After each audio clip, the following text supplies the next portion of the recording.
Hello, good morning to all of you. मैं ऋषिराज आज लेकर के आया हूँ एडजेक्टिव का सेकंड पार्ट, जिसमें कि मैंने पहले वाले पार्ट में आपको बताया है कि एडजेक्टिव कैसे बनते हैं और इनका यूजेस कैसे कैसे होता है। तो आज सेकंड पार्ट में भी हम लोग डिस्कस करने वाले हैं कि ये जो एडजेक्टिव जो आप लोग पेपर में लिख कर के लाया हूँ, बहुत होमवर्क किया है आप सबके लिए, तो करता हूँ और पसंद आए, जब सेशन समझ में आए। ऐसा नहीं कि मैं कह रहा हूँ पहले से ही लाइक कीजिए या आप पहले से ही शेयर कीजिए, जी नहीं। जब आपको समझ में आ जाए खूब अच्छी तरीके से, जब आपको अच्छा लगे पढ़ने में कि ऋषि सर अच्छा पढ़ाते हैं, अच्छा समझ में आता है, तब आप इसे सब्सक्राइब ज़रूर करें और लाइक करें, क्योंकि आप लोग लाइक और सब्सक्राइब जब करते हैं तो मेरा हौसला बढ़ता है हम टीचरों का। इसलिए जो भी टीचर मेहनत कर रहा है या जो भी आपके लिए वर्क कर रहा है, ख़ास करके आपके लिए, तो आप उसके चैनल को सब्सक्राइब और लाइक ज़रूर करें। तो ठीक है, अब आपका ज़्यादा समय ना लेते हुए आगे बढ़ते हैं हम लोग और देखते हैं क्या लिखा है। तो कुछ नियम हम पहले बता चुके हैं, जैसा कि मैंने कहा है। आगे देखिए आप लोग, लिखा हुआ है इसमें कि एक मिनट, हाँ, तो देखिए इसमें लिखा हुआ सबसे पहला वर्ड जो है वो लिखा हुआ है सुपीरियर। ठीक है, सुपीरियर शब्द का उपयोग हमेशा पॉजिटिव डिग्री में होता है। आप लोग एक नोटबुक लेकर के बैठिएगा, जिससे कि मैं पढ़ाता हूँ और आप उसे नोट भी करते जाएं, ताकि आपको हमेशा याद रहे और अपना रिवीजन भी करते रहें। इसमें लिखा हुआ है सुपीरियर शब्द का उपयोग हमेशा पॉजिटिव डिग्री में होता है। तो मतलब ये ऐसा क्यों लिखा गया है कि पॉजिटिव डिग्री में ही होगा? जी हाँ, बिल्कुल। अगली लाइन पढ़ लेते हैं। किसी भी एडजेक्टिव शब्द IOR, देखो ये वही बात आ गई कि ऊपर लिखा है सुपीरियर, इसमें भी IOR आया, यहाँ भी लिखा हुआ IOR।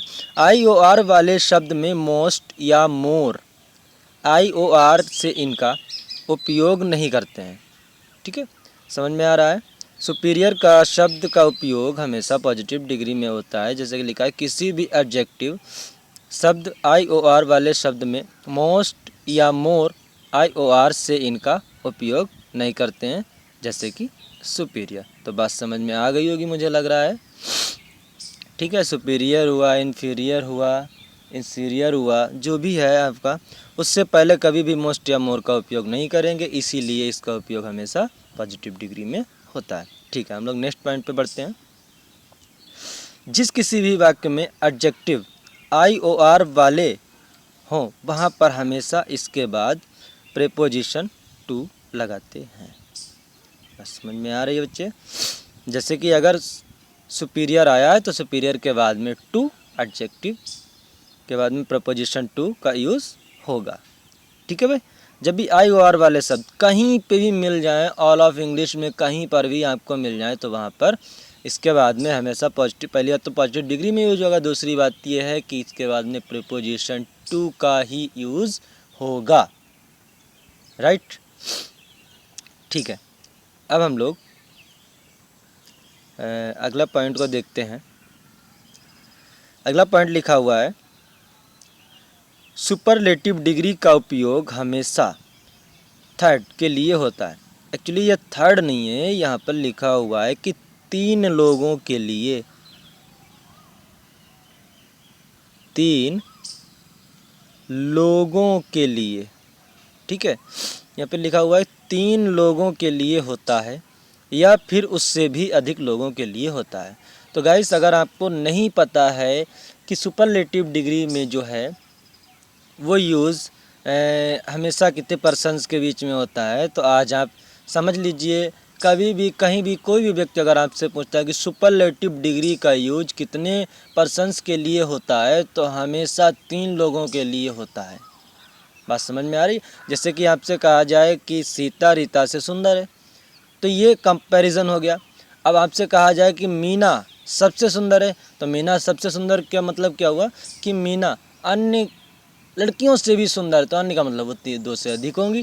ठीक है, तो इसीलिए इसको कहेंगे कि वो सबसे सुंदर होगी, इसलिए इसको सुपरलेटिव डिग्री में हमेशा सिर्फ दो से अधिक या फिर बहुत सारी लड़कियों के लिए इसका यूज़ होगा, ठीक है, उससे भी अधिक, मतलब 3 के लिए या फिर उससे भी अधिक होता है, ठीक है, बस समझ में आ गई है।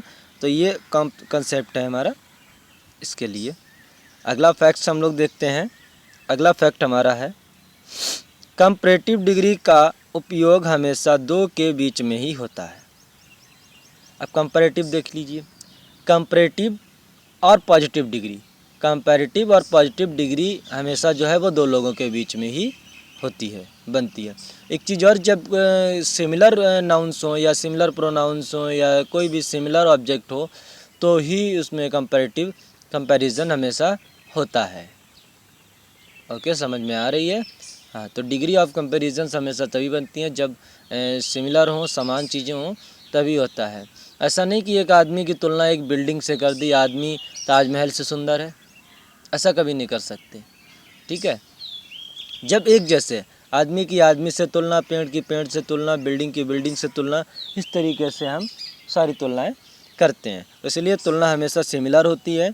आप इस चीज़ को गौर फरमाएं इस पर, और बहुत ही हिसाब से पढ़ें, इन पॉइंट्स को याद करें, क्योंकि ये वो गहरी से गहरी बात है इंग्लिश में जो आपको कहीं ना कहीं स्कूलों में नहीं पढ़ाई जाती है, ठीक है बच्चे। तो हम लोग अब अगला पॉइंट देखते हैं इसमें। तो बात समझ में आ गई ना, कंपैरेटिव डिग्री का उपयोग हमेशा दो के बीच में ही होता है। अगला पॉइंट है पॉजिटिव, लिखा हुआ है पॉजिटिव डिग्री का उपयोग हमेशा कम से कम दो के लिए ही होता है। बात समझ में आ रही है। जैसा कि मैं पहले ही बता चुका हूँ कि पॉजिटिव और कंपैरेटिव दोनों प्रकार की डिग्रियों में हमेशा हमेशा दो लोगों का यूज किया जाएगा, अन्यथा वो कंपैरिजन नहीं हो पाएगा। कंपेयरिंग हमें तुलना करने के लिए हमें कम से कम दो लोगों की तो आवश्यकता होती है। तो इसीलिए बच्चे आपको ये चीज़ याद रखनी है कि तुलना कभी भी की जाए तो वो दो व्यक्तियों के बीच में ही होगी या फिर उससे अधिक के लिए होगी। लेकिन एक चीज़ ये याद रखनी है कि पॉजिटिव और कंपैरेटिव दोनों प्रकार की डिग्रियों में हमेशा जो तुलना होगी वो सिर्फ दो लोगों के बीच में होगी, जबकि सुपरलेटिव डिग्री में जब भी कंपैरिजन किया जाएगा तो 3 के लिए या फिर उससे भी अधिक के लिए। चल आगे बढ़ते हैं। जैसे कि देखो, एक एग्जांपल मैंने यहाँ पे लिख के रखा है, ऑफ द टू सिटीज, यहाँ पर लिखा है of the two cities the former is biggest. Farmer is biggest, क्या हुआ इसका? तो क्या ये सेंटेंस सही है?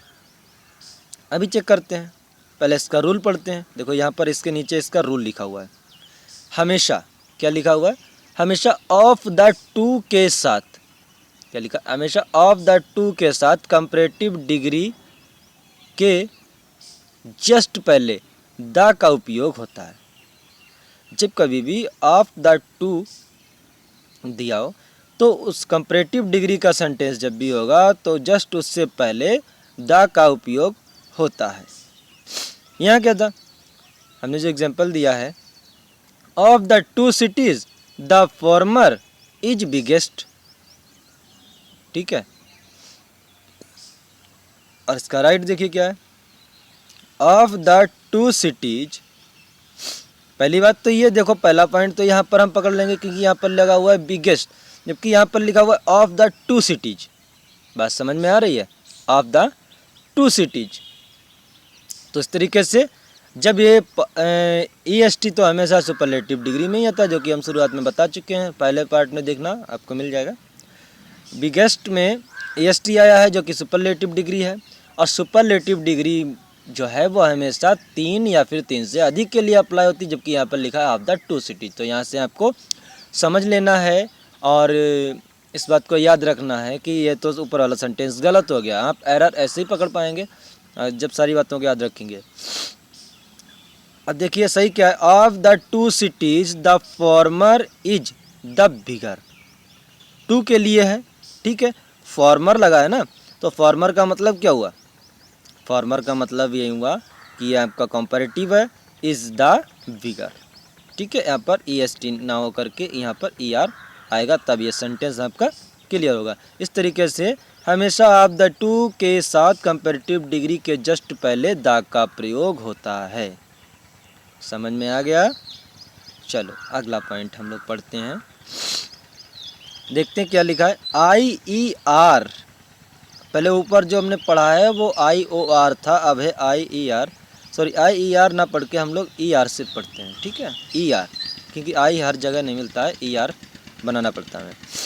तो ER वाले शब्दों से पहले कभी भी मोर का प्रयोग नहीं करते हैं। ये तो यार ये तो कॉमन सी बात हो गई, क्योंकि जब भी ER, ठीक है, जब भी ER होगा, बहुत से ऐसे वर्ड्स होते हैं जिनमें ER मिलता है देखने को, तो ER वाले शब्द जब भी होंगे तो उनसे पहले हम लोग मोर या मोस्ट का प्रयोग नहीं करेंगे, ठीक है। मोर का प्रयोग कंपैरेटिव डिग्री में कभी नहीं होगा, ठीक है। हाँ, ये जनरल सी बात है, इसमें ज़्यादा टाइम नहीं बर्बाद करेंगे। और EST वाले शब्दों से पहले मोस्ट का प्रयोग नहीं करते हैं, ठीक है, ये तो कॉमन सी बात है, इस पर नहीं हम लोग ज़्यादा फोकस करेंगे।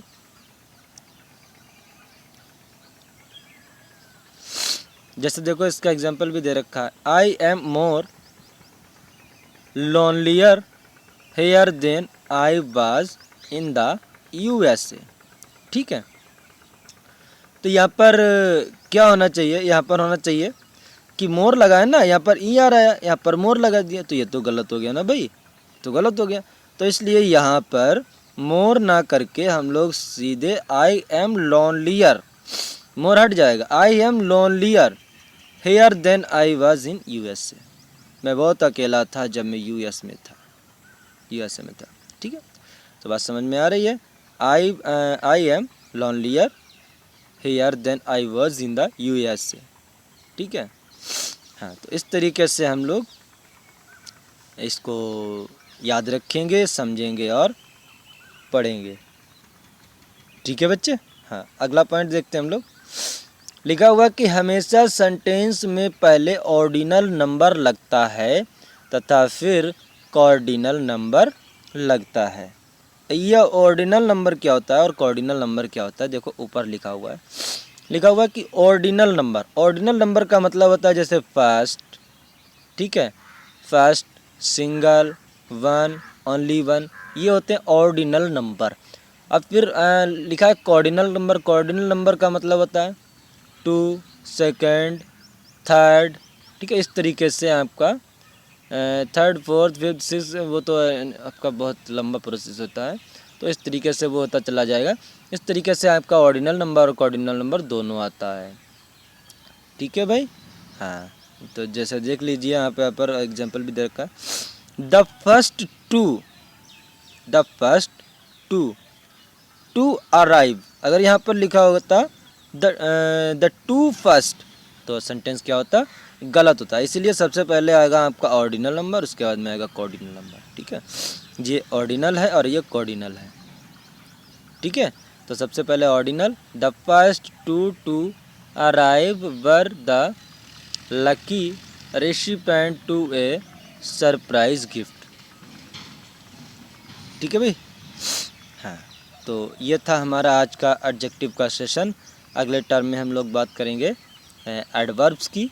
तो इस तरीके से आप पढ़ते रहिए और हमारे चैनल को लाइक और सब्सक्राइब ज़रूर करिए, थम्स अप दिखा करके। धन्यवाद। अगर सेशन अच्छा लगे तो सब्सक्राइब ज़रूर करिएगा और इन पॉइंट्स को ज़रूर याद रखिएगा।